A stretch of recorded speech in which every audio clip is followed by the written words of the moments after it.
Em nome do Pai, do Filho e do Espírito Santo. Amém.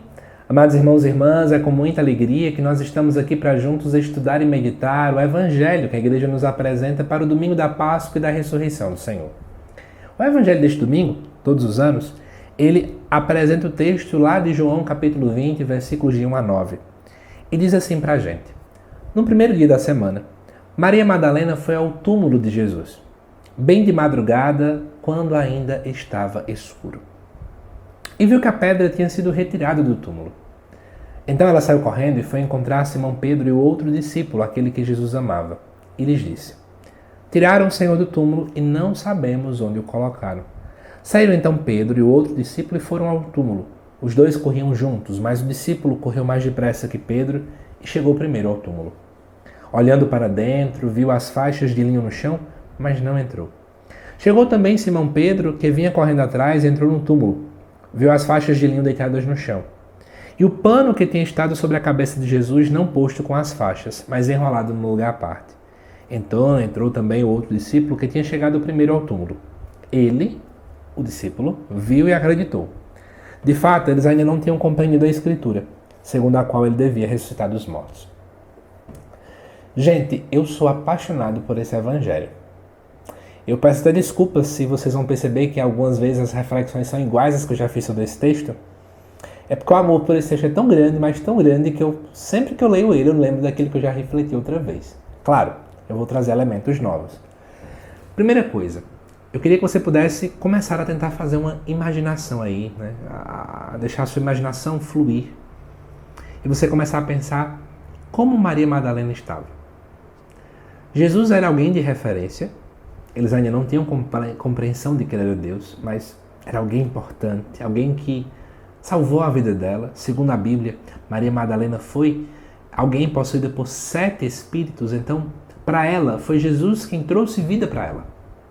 Então, o amor que ela tinha por Jesus era um amor similar ao amor de um filho para com o pai, que compreende que o pai trouxe a vida, resgatou a vida, ou o amor de um filho para com a mãe. E diante desta realidade, ele acabou de morrer. Imagina a tristeza. É como as pessoas costumam dizer, né? Quem já passou por isso sabe. Quando a gente está no velório, o pior momento não é nem durante o velório. Porque tem muita gente na casa, as pessoas estão ali. O problema são os próximos instantes, depois que o corpo é enterrado. É o vazio que fica. Então imagina um pouco agora o grande vazio que ficou no coração de Maria Madalena. Mas é interessante que o vazio de Maria Madalena agora vai ter um grande encontro com outro vazio. O vazio do túmulo. São 2 vazios que se encontram dentro desse texto. E esses vazios se encontram em um momento de escuridão, porque estava tudo aqui escuro. Claro, era escuro no aspecto do relógio, sim, mas também escuro na alma de Maria Madalena. É uma escuridão da própria fé. Uma escuridão dessa presença.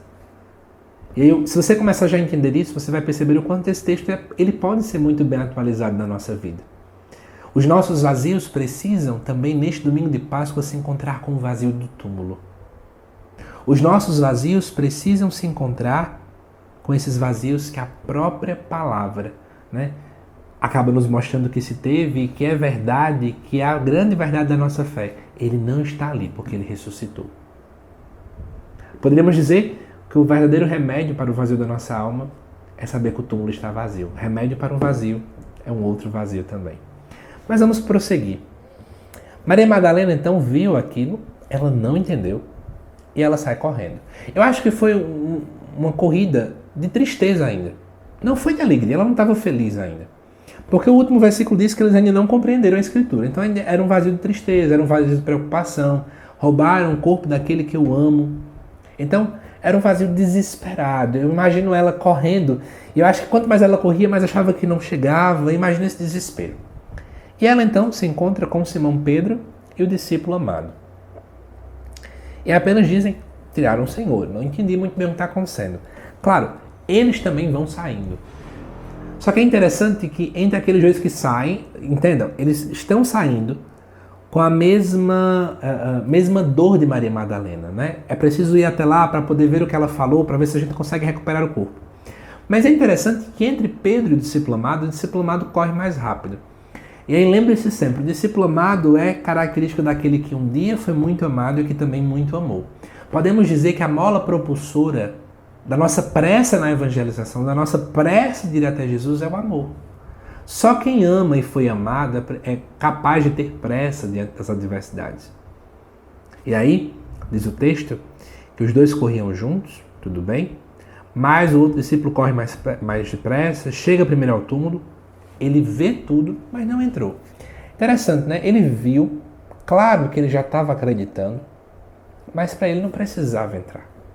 Pedro entra, vê, depois o discípulo entra, viu e acreditou. Não precisou de muitas coisas. Não precisou de uma demonstração gigantesca de Jesus aparecendo ressuscitado. Porque aquele que ama não precisa de muitas provas, gente. Porque reconhece de longe aquilo que o amor falou, aquilo que o amado falou. Não é à toa que, diz o último versículo, que eles não tinham compreendido. Mas o discípulo amado tinha já acreditado. Então sabe de uma coisa? Maria Madalena e Simão Pedro ainda não tinham entendido, mas o discípulo amado já tinha entendido. Para reiterar mais uma vez o mesmo fato. Aquele que foi amado e aquele que ama consegue ter uma fé muito mais sólida. Consegue acreditar, mesmo diante de uma escuridão tão grande, mesmo diante de tantas interrogações que eles estavam vivendo. E aí também eu trago para a gente hoje. Quem somos nós nesse texto? Será que eu sou Maria Madalena, que tenho esse grande vazio e que o meu vazio precisa se encontrar com o vazio do túmulo, para que agora também a ressurreição exista em minha vida e eu ressuscite também? Será que eu sou como Pedro, que entro, sou o primeiro a entrar, vejo, mas ainda estou dúbio na fé? Ou será que eu sou o discípulo amado, que talvez durante essa quaresma busquei ter uma vida de conversão tão profunda, que agora eu até posso ver em mim características do discípulo amado, porque eu muito amei e muito fui amado, e agora também acredito rápido? Quem sou eu? Eu não estou aqui para te julgar, mas eu estou aqui para te convidar a se colocar dentro do texto. Mas independentemente de qual dos três você é, e eu finalizo dizendo isso, todos os três experimentam a graça da ressurreição do Senhor Jesus Cristo. Não importa se você é Maria Madalena, não importa se você é Pedro, não importa se você é o discípulo amado, Jesus ressuscitou para te salvar. Jesus ressuscitou para salvar as Madalenas, os Pedros, os discípulos amados que existem na vida. Basta você agora buscar abrir o teu coração para acreditar nesta grande verdade fundante da nossa fé. O túmulo está vazio. Ele ressuscitou. A nossa fé não é vazia. A nossa fé não é doida, não é esquizofrênica. A nossa fé não é sem sentido. Mas a minha fé ganha sentido na cruz de nosso Senhor Jesus Cristo e na sua ressurreição. Que Deus te abençoe, amado irmão e irmã. Feliz Páscoa para você e sua família. E eu te aguardo nos próximos vídeos aqui do canal. Até mais!